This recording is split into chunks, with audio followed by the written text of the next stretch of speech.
Ada satu fenomena teman-teman sekalian yang kita semua bisa lihat di depan mata kita, yaitu masalah kematian.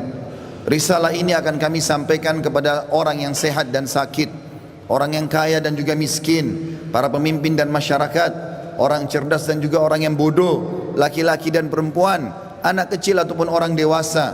Ingatlah saudaraku, kita akan mengakhiri kehidupan dunia ini. Ada batas waktu di mana kita semua akan meninggalkannya. Semua yang kita kumpulkan dari rumah yang mewah, kendaraan yang kita banggakan, pasangan hidup, apa saja dari pakaian, bahkan perlengkapan dan pernak-pernik kehidupan ini, semuanya akan ditinggal. Pasti kita akan meninggalkannya. Nabi SAW bersabda dalam sebuah hadis yang sahih, kalau anak Adam meninggal dunia, akan ikut bersamanya ke kuburan tiga: keluarganya, hartanya, dan amalnya. Serta akan pulang dua, keluarganya akan pulang. Secinta-cintanya seorang istri pada suaminya, pasti dia tidak akan pernah menginap di kuburan itu. Dia akan pulang. Cinta-cintanya seorang suami pada istrinya juga tidak akan tinggal menemani istrinya di kuburan. Orang tua dengan anak, teman dengan temannya, bawahan dengan atasannya, semuanya akan meninggalkan kuburan tersebut. Begitu juga dengan harta. Mobil semewah apapun hanya diparkir di pagar kuburan. Setelah itu akan dibawa pulang menjadi warisan. Yang tinggal bersama kita hanya satu, amal kita, yang selama ini selalu kita lalaikan.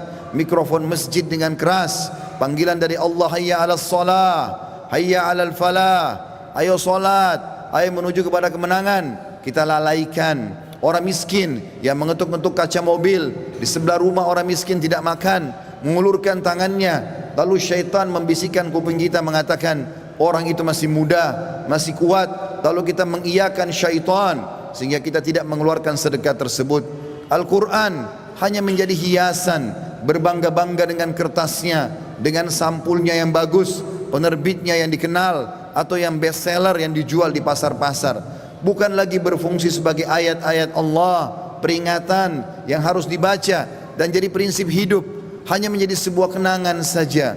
Begitu juga dengan orang tua yang dilupakan, hanya kena jabatan yang sudah naik, harta yang sudah mulai melimpah, memiliki pasangan yang cantik, anak-anak yang banyak, sehingga orang tua di kampung halaman dilupakan. Telepon pun hanya setahun sekali.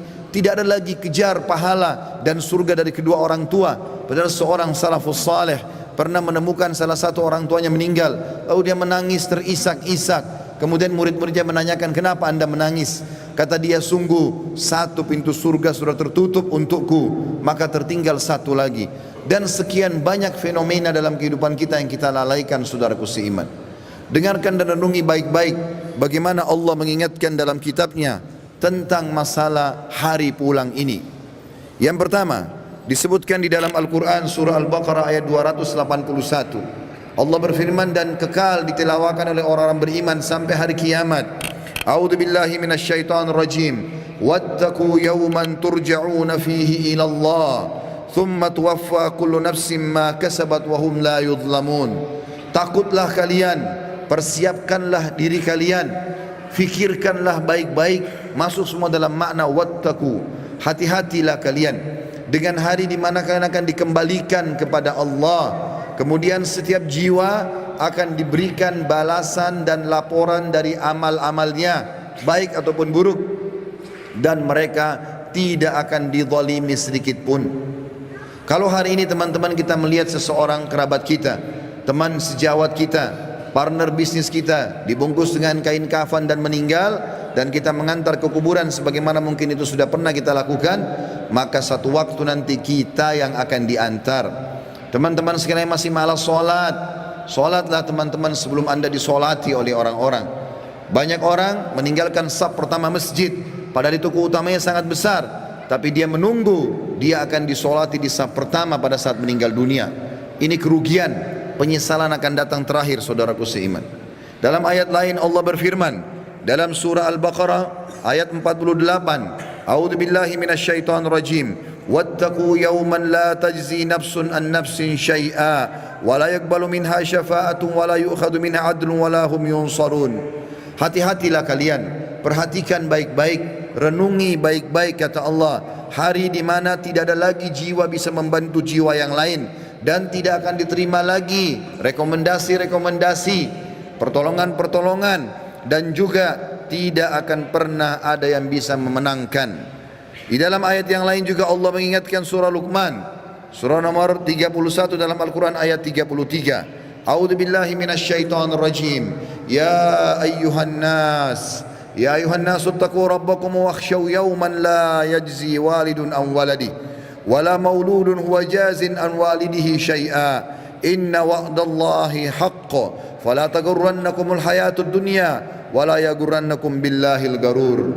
Artinya, hai sekalian manusia, wahai manusia, Allah memanggil semua kita tanpa mengenal sukunya, bangsanya, jabatannya, status sosialnya, ataupun laki-laki dan perempuan, muda ataupun tua. Allah mengatakan, wahai manusia, takutlah kalian kepada Tuhan kalian dan khawatirlah terhadap hari di mana tidak akan ada lagi pertolongan, tidak ada orang tua bisa menolong anaknya, dan tidak lagi anak-anak bisa menolong orang tuanya. Sesungguhnya janji Allah pasti benar. Jangan kehidupan dunia melalaikan kalian, dan jangan sampai kalian terlalaikan. Allah subhanahu wa ta'ala mengingatkan di ayat yang lain, surah Al-Muzammil, surah nomor 39 ayat 17 sampai 19. Allah berfirman, a'udzubillahi minasyaitonir rajim. Fa kaifa tattaquna in kafartum yawman yaj'alul wildanu shiba. Bagaimana kalian bisa memungkiri hari di mana anak kecil pun bisa menjadi tua tiba-tiba? As-sama'u munfatirum bih, pada hari kiamat nanti maka langit-langit pun akan pecah. Kana wa'duhu maf'ula, dan itu janji Allah pasti akan terjadi. Inna hadhihi tadhkirah, ini adalah peringatan yang sangat bermanfaat. Faman syaa'a attakhadha ila rabbih sabila, siapa yang berakal maka dia segera mengambil jalan menuju ke Tuhannya. Saudaraku seiman, ada seorang soleh dulu kaya raya di zaman tabi'in di Irak. Dia lagi duduk di kebun kurmanya. Orang ini kebetulan sering ibadah, rajin sekali ibadah. Satu waktu dia pernah lalai beribadah. Ada beberapa waktu dari amal-amal sunnah yang dia tinggalkan, bukan amal wajib. Lalu kemudian di kebun kurmanya dia duduk, dan sering kali dalam beberapa hari di mana dia lalai itu, dia menguruh pegawainya memetik kurma-kurma yang masih segar, ditaruh di depannya, lalu dia menyuruh semuanya bubar untuk dia nikmati sendiri kurma itu. Dan kebunnya ini ditutup dengan pagar yang sangat tinggi, tidak ada yang bisa masuk. Maka pada saat dia lagi duduk menikmati kurma tersebut, tiba-tiba di depannya semak belukar ya, bergerak seakan-akan ada orang. Maka dia sambil marah mengatakan, siapa kamu? Begitu beraninya kamu masuk ke dalam kebunku tanpa izin. Maka tiba-tiba keluar dari semak belukar tersebut orang yang dia tidak kenal. Lalu orang itu mengatakan, sesungguhnya aku adalah sosok yang tidak butuh izin untuk datang ke tempat siapapun. Aku sosok yang selalu ditakuti oleh seluruh raja-raja dan orang-orang yang membongkok atau menyombongkan diri. Aku sosok yang selalu kalau datang tidak pernah terlambat dalam menyelesaikan urusanku. Maka tiba-tiba orang soleh dan kaya ini menundukkan matanya yang tadinya melotot karena merasa marah, tiba-tiba dia ketakutan. Lalu dia mengucapkan kalimat, apakah Allah masih memberikan aku kesempatan untuk kembali? Maka dia pun, orang itu pun mengatakan, masih ada beberapa waktu untukmu, maka bertaubatlah. Tiba-tiba orang itu menangis, kemudian dia angkat kepalanya, orang yang tadi menyampaikan berita itu sudah hilang. Teman-teman sekalian, kita tidak butuh menunggu kita sakit masuk ke ruangan ICU baru mati. Kita juga tidak butuh teman-teman sekalian untuk menjadi tua dan ubanan semua rambut kita baru kita meninggal dunia. Kita tidak butuh tiba-tiba teman-teman stroke ataupun tubuh kita melemah atau kulit kita keriput baru kita meninggal dunia. Berapa banyak anak kecil yang masih muda pada saat ajalnya datang semuanya meninggal dunia. Mati fenomena yang tidak bisa kita menghindar darinya. Perhatikan baik-baik, Allah berfirman di dalam surah Al-Imran, surah nomor 3 ayat 185.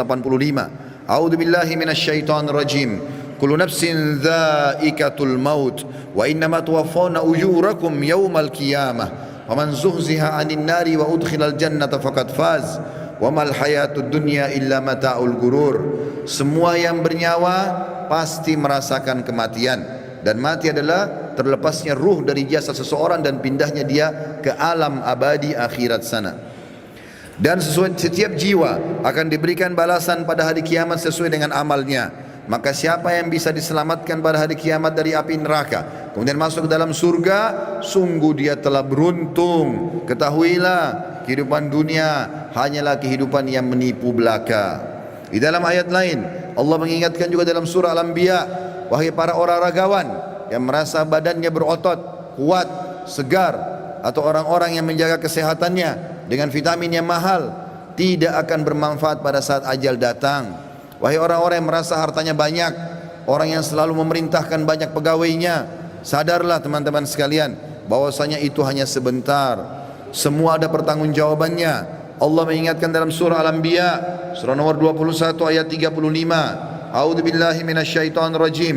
Kullu nafsin dha'iqatul maut wa nabluukum bisyarri wal khairi fitnah wa ilaina turja'un. Semua yang bernyawa pasti akan mati dan kami menguji kalian dengan kebaikan dan keburukan sebagai fitnah, maka kalian harus tahu kalian akan dikembalikan kepada kami. Maksudnya kata ulama tafsir, kebaikan adalah dengan jabatan, dengan harta, dengan kelebihan paras wajah, fisik, pasangan hidup, keturunan yang banyak. Itu cobaan dari Allah subhanahu wa ta'ala. Bersyukur tidak, digunakan dalam ketaatan kepada Allah atau tidak, dia tunggangi enggak itu untuk panen pahala yang besar pada hari kiamat. Begitu juga kami uji kalian dengan keburukan. Keburukan juga datangnya penyakit, gangguan orang, semua melalui itu. Bersabar tidak, sehingga akhirnya mendapatkan pahala yang maksimal pada hari kiamat. Di dalam ayat lain surah Al-Ankabut, surah nomor 29 ayat 57 juga Allah berfirman, A'udzubillahi minasyaitonir rajim. Kullu nafsin dha'iqatul maut, thumma ilaina turja'un. Semua yang bernyawa pasti akan mati. Sekuat apapun dia, sehebat apapun dia sembunyikan dirinya dalam sebuah bangunan yang besar, pasti dia akan mati dan akan dikembalikan kepada kami. Di dalam ayat lain Allah lebih jelas lagi menekankan masalah itu dalam surah An-Nisa. A'udzubillahi minasyaitonir rajim. Ainama takunu yudrikkumul maut walau kuntum fi burujim musyayyadah. Dimanapun kalian sembunyi, pasti mati akan datang kepada kalian, walaupun kalian sembunyi di dalam bangunan yang sangat kokoh. Dan terakhir ayatnya adalah Allah SWT mengingatkan dalam surah Jum'ah, ayat yang sudah sangat masyhur, surah nomor 62 ayat 8. A'udzu billahi minasyaitonir rajim.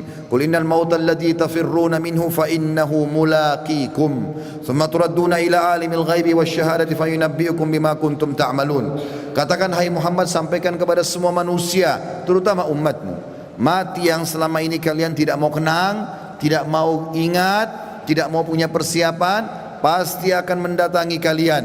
Kemudian kalian akan dikembalikan kepada zat yang maha mengetahui yang gaib dan juga yang nyata, dan akan memberitahukan kepada kalian apa yang telah kalian amalkan.